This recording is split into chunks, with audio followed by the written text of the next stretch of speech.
I was born in central Burma, north of Mandalay, north of Sagaing really. Even that was, my parents had a rice mill there. They owned the rice mill.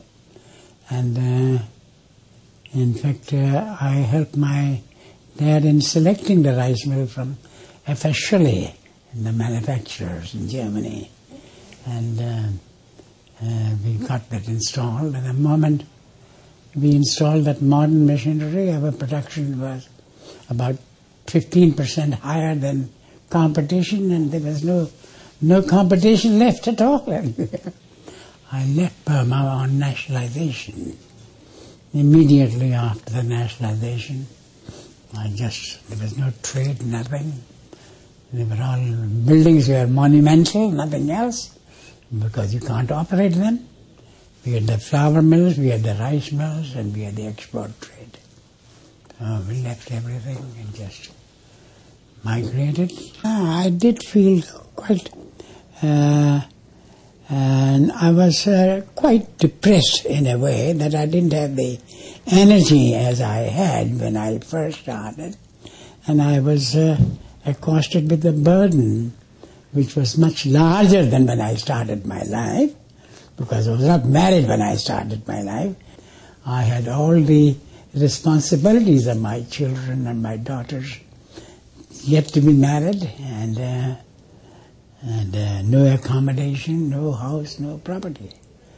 I built my property in Delhi and got my children married, but I couldn't find the place to operate my business. The thinking was entirely different, and I just could not settle down there. My daughter and my son-in-law were here in Canberra, and they gave me a pretty good picture of Australia, how it was, and what I got struck, that this was a criminal country, but the people were so honest, so disciplined, instead of being something which was anticipating from the history of Australia. So it was very interesting, and I would say the greenery of the place, the climate, everything fascinated me, and I just got attached. There is no import of Indian products, and the country was rich, agricultural wealth, mineral wealth, and the people were relatively very honest to deal with. So I was tempted to just migrate and be here. Well, I was anticipating that it's a white Australia, and there'll be a lot of problem to be able to come to Australia and settle here. But once I gave the reference of my daughter and my son-in-law in my applications, it was a clear, and they had given an undertaking to support us. So there was just, it's a parental migration from their point of view. In Canberra, I was feeling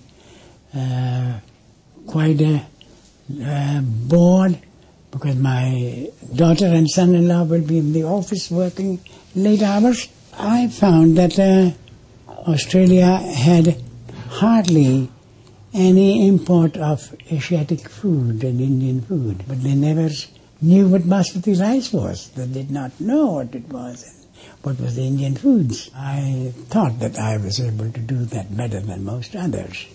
And actually it proved to be right that I started with the first container, which took me about 3 months to sell, and now I get roughly about 15 containers a month.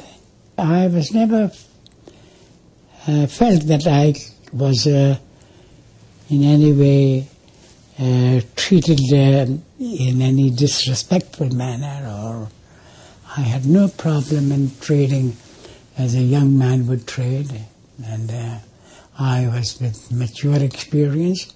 In fact, I had an advantage over the younger generation all over. Possibly I paid unfair with them that I had much more experience.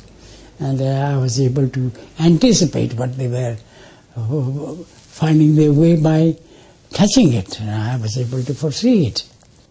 What I had in India was the